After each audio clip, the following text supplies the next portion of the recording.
ridding our lives of all we've gathered, trying to pretend it doesn't matter, but it does. Yes, it does. Yes, it does. Yes, it does. And we're out on the road once again, stretching forth our hands, reaching for a friend, wondering if this trail will ever end, as we're looking for America again. Yes, we're looking for America again.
We are Steve and Michelle Alton. Together we comprise the Adventurous Alts. We are on our way to the state of Utah, and we made our first stop in the state of Indiana at the Indiana Dunes. National Dunes and the state park. And we are taking our beautiful granddaughter Olivia with us out west for the summer. So what we'd like to do at this point is just share a little bit about what we thought of the Indiana Dunes and the Three Dunes Challenge in particular. At the Indiana Dunes National Park, we climbed Mount Baldy, and we also walked along the shoreline. We stayed at the National Park Campground, which had no amenities except a restroom and showers. There were no electric or water hookups. I don't even think there was a trailer dump station. We hiked several of the trails there. There were a lot of bugs, but there usually are this time of year, just about anywhere.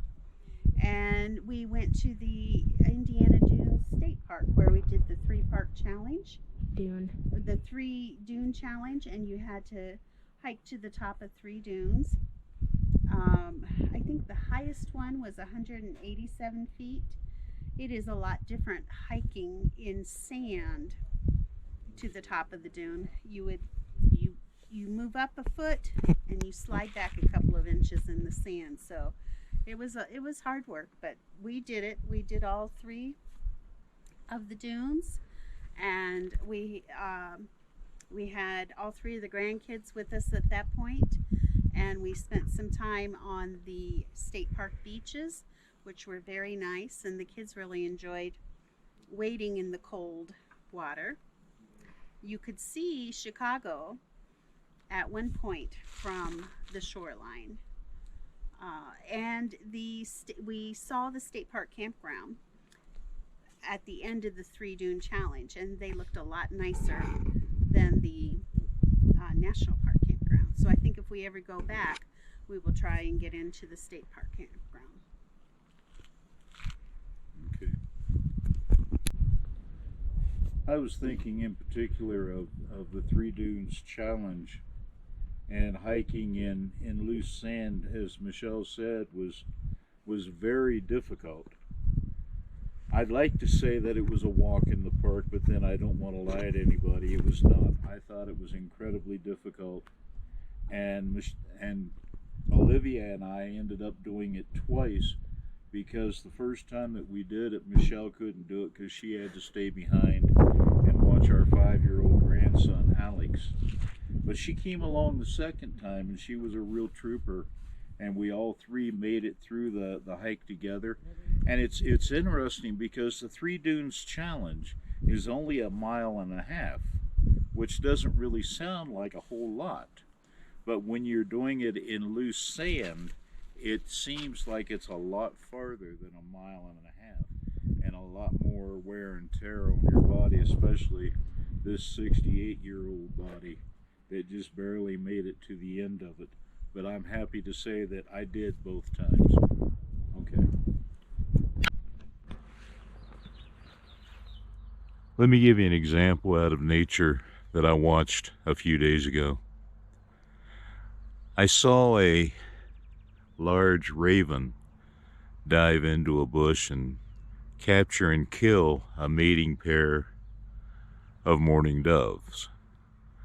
One was killed, the other one got away, but I noticed for days after that the one that got away would fly a circuitous route around where its mate was killed and mourn openly for the loss of that mate.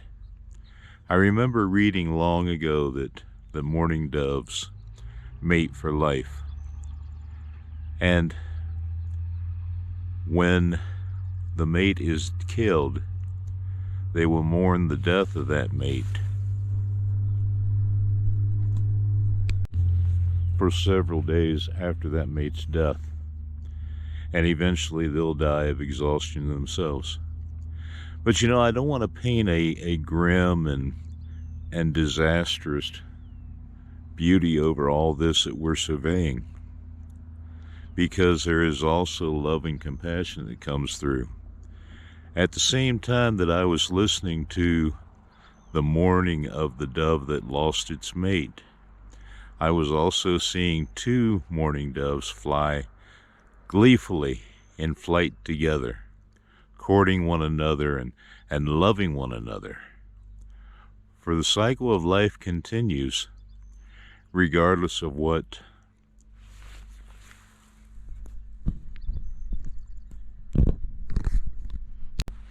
may happen in reality.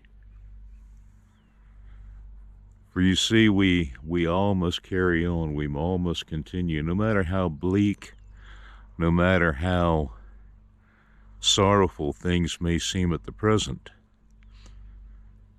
Things always have a way of working themselves out. We just need to hang in there, and we need to see it through to the end. And so this, another day for those adventurous alts, and we celebrate the rising of a new day.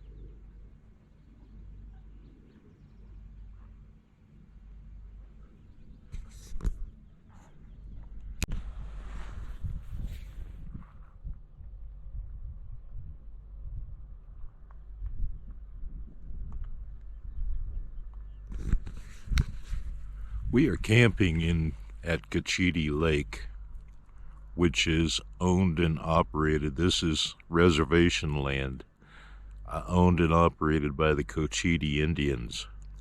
In the distance,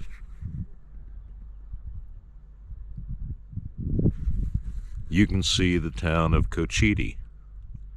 And the Cochiti Indians have blockaded the town. They will not allow anyone other than Cochiti residences into the town. And the reason for that is the COVID. And you can't really blame them, because if you check through the centuries, the number of diseases that we have given to the American Indians, I don't blame them at all. I think I'd probably do the same thing if I were in their shoes. It's just unfortunate that we can't get in to film the town of Cochiti. There's also a national monument that is owned and operated by the Cochiti Indians called the Tinted Rocks. And I would have loved to have gotten into that to film it too, but in the same way, the Cochiti Indians have closed it down. But all the same, this is an amazing campsite on the Indian reservation. And while you're on the Indian reservation, of course, you are subject to all the laws of the Cochiti Indians. So this is land owned and operated by the Cochiti Indians. Let me just give you one more look.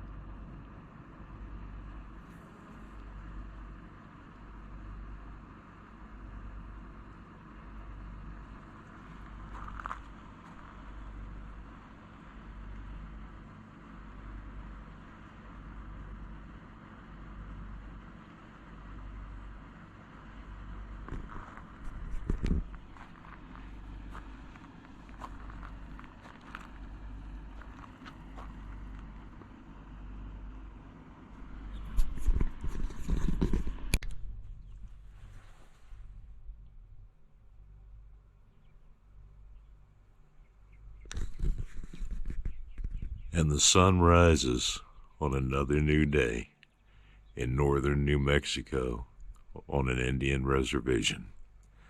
This camp is a Corps of Engineers camp, and they've built a lot of dams on a lot of rivers to prevent flooding. This particular dam was built to keep the Rio Grande from flooding certain areas, and it has very efficiently done the work. So the people are very thankful for the dams, and like I say, this camp is on an Indian reservation, and we are subject to all their laws on this reservation. So have a great day.